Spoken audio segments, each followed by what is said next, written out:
بسم الله الرحمن الرحیم.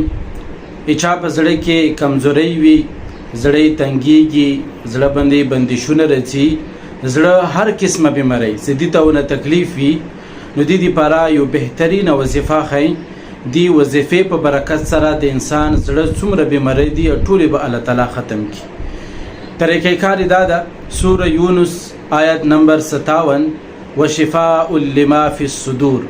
دغه آیت به هر سحر او هر مسخوتان منځنه بعد 101 بار دا بیي او سره به ورستا مخته دغه آیت نه ورستا مخته 11 پیری درود ابراهیمی بیي او بیا بغنه بعد زړه باندې لاس کی دی او دا بیي چې الله د مزړه څومره بیماری دي دا ټول ختم کی.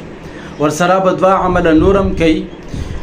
یو سوره الم نشرح لك صدرك دغه صورت به مکمل ورځي کې یو ځلیي او بیا بزړه باندې چوف کوي او سره اسماء الحسنا دینه درې نمونه یا شافی یا کافی یا معین.